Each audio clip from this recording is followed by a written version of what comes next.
Several African countries may have lifted the lockdown imposed to curb the spread of the coronavirus, but the ban on gatherings still remains.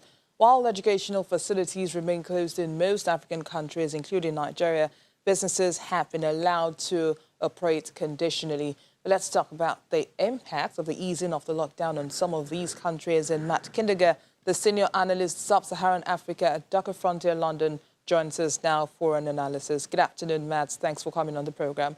Well, tell us, why have African governments begun to ease the lockdowns? So yes, there have been several reasons for the easing of the lockdowns recently. One is that there is some evidence that transmissions of COVID-19 are falling, or are at least not accelerating as quickly as they were across the region. Another is that governments have significantly increased their testing capacity for coronavirus. A good example is Nigeria, and this means that with increased testing capacity, a policy of tracing contacts who've been in touch with people who are infected, means that lockdowns are no longer the only means by which the virus can be contained.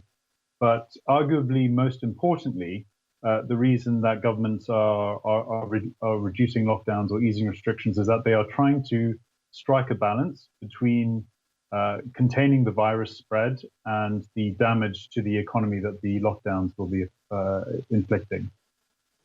Given that governments in Africa are easing lockdowns at different speeds, what can businesses expect in terms of operational challenges in the coming months?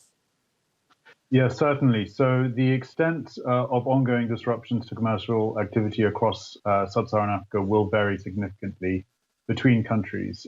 For example, lockdown measures have been relaxed much more quickly in Ghana, but in South Africa, the government has announced that it will take a much more gradual or phased approach to reducing lockdowns.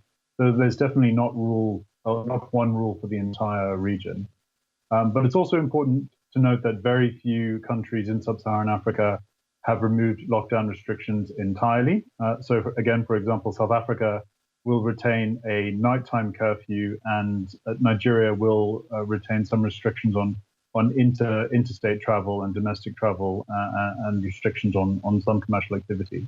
So what this means for businesses is that very few businesses will have capacity to operate at levels that they enjoyed before the coronavirus pandemic, potentially for the next several months, but also in some countries into 2021 as well.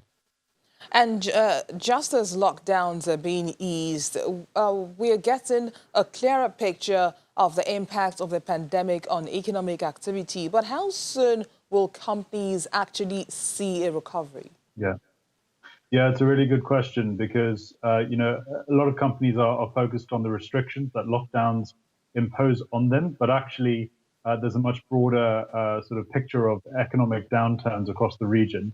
So most sub-Saharan African countries will see slower economic growth this year, and this will mainly be driven by a sharp slowdown in activity during the first half of 2020, with a recovery in the second half of 2020.